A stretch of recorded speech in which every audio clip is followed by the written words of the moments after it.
आज मैं oxygen hospital में हूँ और यहाँ का फर्स्ट वर्षगांठ मनाई गई है और मैंने देखा कि बहुत सारे यहाँ पे मेहमान आए थे और उसके साथ साथ में यहाँ की हॉस्पिटल की जो फैसिलिटीज़ है बहुत उम्दा।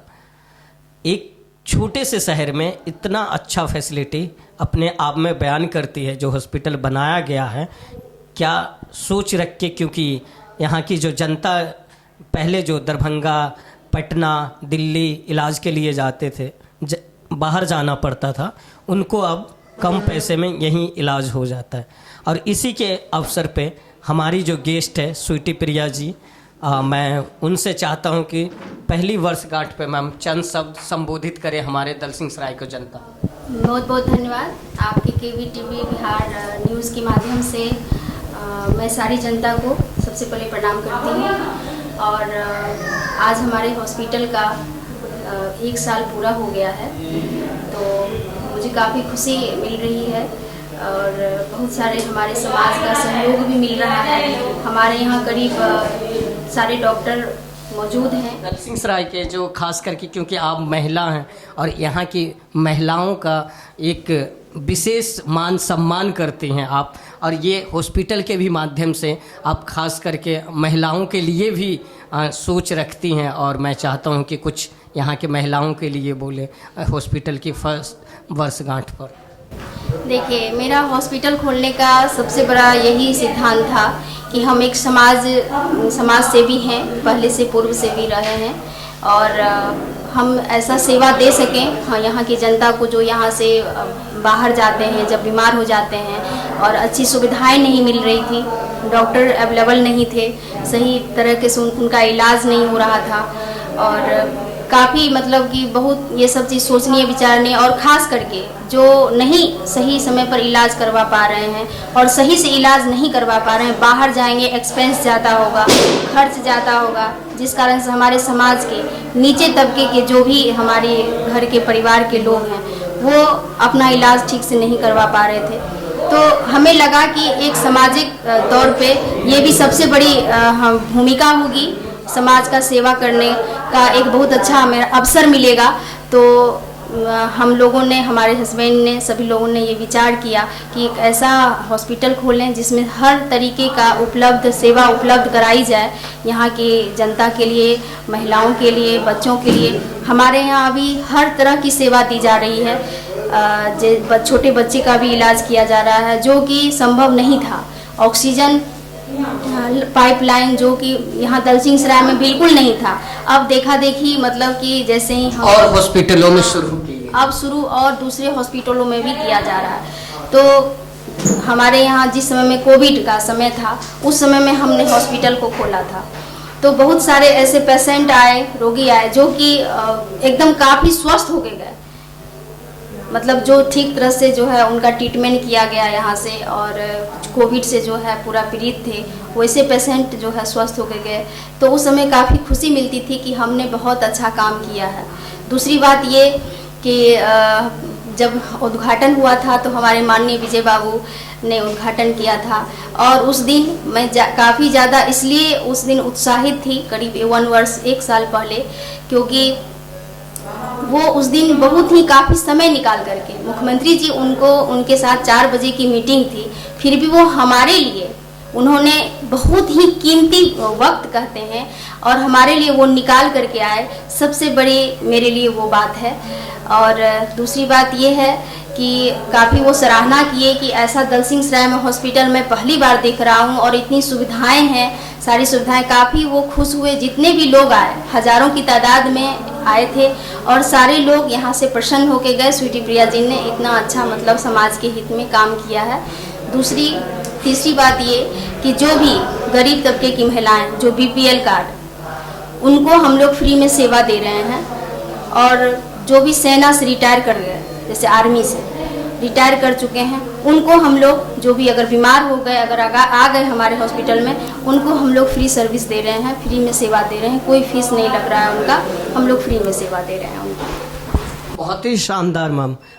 लेकिन मैम ये जो 1 साल रहा बहुत ही शानदार रहा, क्योंकि आपने हॉस्पिटल पैसों के लिए कमाने के लिए जाने जाते, लेकिन आपने सेवा भाव की भावना से खोली है। और यहाँ से मुझे भी पता है कि बहुत सारे ऐसे पेशेंट आए हैं जो फ्री में भी इलाज करा के गए हैं। तो मैम आपको क्या लगता है आने वाला साल में कहीं और दूसरे प्रखंड में भी हम लोग ऐसा हॉस्पिटल की और ब्रांच की प्लानिंग कुछ ऐसा? हाँ, मैं ऐसा सोच रही हूँ कि मार्केट में भी कई जगह हमारा ब्रांच खुल सकता है, और हमने इसके लिए डॉक्टर साहब से डिबेट भी किया है। तो डॉक्टर साहब भी पूरा एग्री हो चुके हैं। हमारे टीम में काफ़ी सारे डॉक्टर हैं, महिला डॉक्टर है जो महिला को देखती है। मतलब अभी एट रैंडम 5-6 डॉक्टर हमारे यहाँ हमेशा उपलब्ध रहते हैं। मतलब चाइल्ड के अलग हैं, स्पेशलिस्ट हैं, गायनिक हैं, सारे लोग हैं, फिजिशियन हैं, एमडी हैं, एमबीबीएस एमडी हैं। तो सारे डॉक्टर हमारे पास अवेलेबल हैं। और मेडिसिन के डॉक्टर एमबीबीएस में मैं इसलिए उन्हें मतलब ये फिजिकल रूप से करना चाहती हूँ, बोलना चाहती हूँ, क्योंकि खास करके जो मुझे सर दर्द हो रहा है, जस्ट लाइक मैं बस आपके चैनल से बताना चाहती हूँ, और शरीर में कहाँ दर्द है, मुझे कहाँ क्या है, तो सिर्फ उसी की दवा दें, ना कि डायरेक्ट पैरासीटामोल लिख दें। हाँ, सिट्रेजिन लिख दें। अब दर्द आपको कहीं है और पूरा शरीर का आप दवा खा रहे हैं, उससे किडनी पे असर पड़ता है।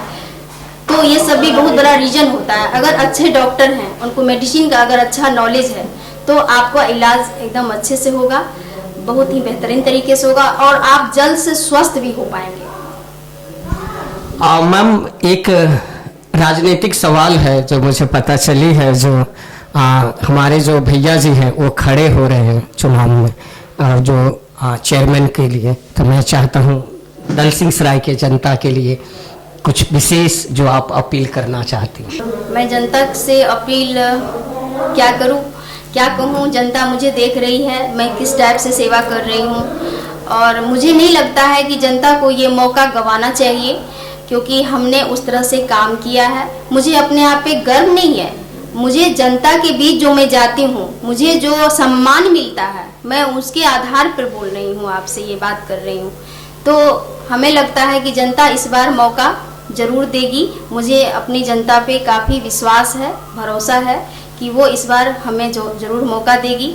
और रही बात मिस्टर राम सेवक जी की, वो जो चेयरमैन के लिए लड़ रहे हैं, और काफ़ी समय से वो भी सामाजिक गतिविधि में संलग्न हैं, और 20 वर्षों से जो है पत्रकारिता में भी वो अपनी हिस्सेदारी, वो भागीदारी निभा रहे थे।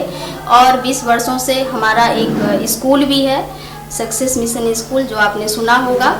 तो उस स्कूल के माध्यम से भी बहुत सारी ऐसी चीज़ें हैं जो कि समाज को, जो भी बेटियां होती हैं उन्हें हम लोग फ्री एडमिशन लेते हैं।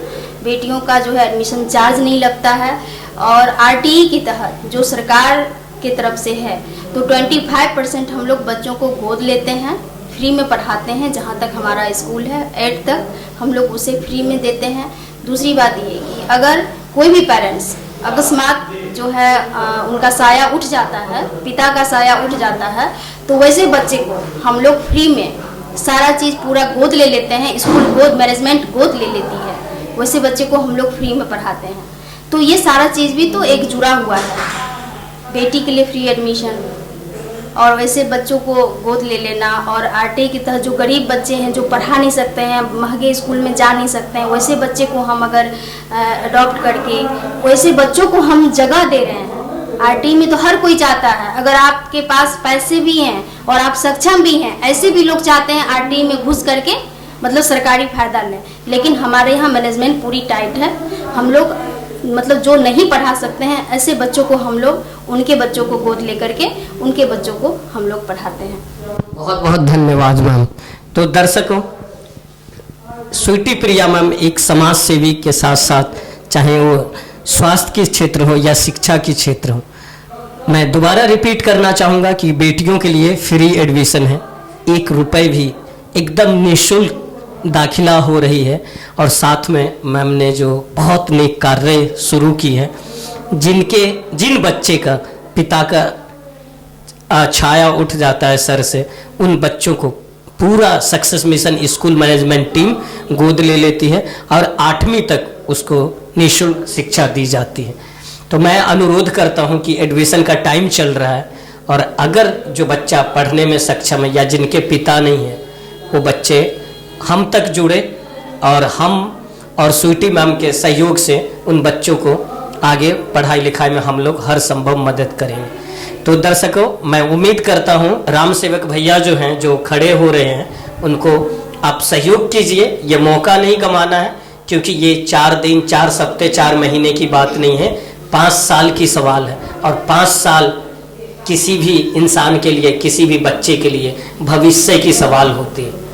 ऐसा ना हो जो अच्छे व्यक्ति को आप चुनने से वंचित रह जाए और फिर दलसिंह सराय के जैसे सामाजिक मुद्दा है, 32 नंबर गुमती, बलान नदी, पार्किंग, खेल ग्राउंड, सरकारी स्कूल की शिक्षा व्यवस्था और यहाँ की स्वास्थ्य व्यवस्था, अगर आप चाहते हैं कि सुदृढ़ हो, सुंदर हो, तो अच्छे व्यक्ति को चुने, अच्छे इंसान को चुने, जो नेता नहीं बनके, आपका बेटा बनके, आपका भाई बनके आपके साथ सुख दुख में साथ रहे।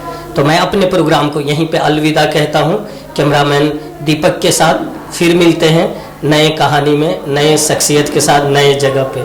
तो आप सभी लोगों ने अपना जो कीमती वक्त दिया, जो भी गेस्ट आए थे हमारे ये ऑक्सीजन हॉस्पिटल के 1 ईयर वर्षगांठ में, उन सभी को बहुत बहुत धन्यवाद हमारे चैनल की तरफ से। धन्यवाद। इसी तरह दिन दुगुनी रात चौगुनी आगे की ओर बढ़ता जाए, हम लोगों की शुभकामना और हम लोगों का मेहनत ऑक्सीजन हॉस्पिटल के साथ है।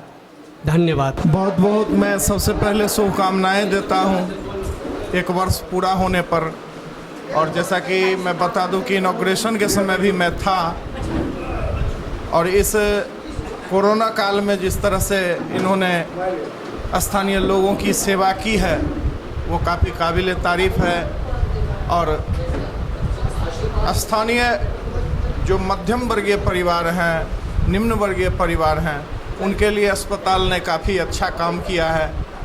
आगे भी मैं भगवान से प्रार्थना करता हूँ कि यहाँ जो अच्छे डॉक्टर्स की टीम है और जो सुविधाएं हैं उसमें दिन दूनी रात चौगुनी वृद्धि हो और स्थानीय लोगों को इसका लाभ मिले। बस यही प्रार्थना मैं ईश्वर से करता हूँ।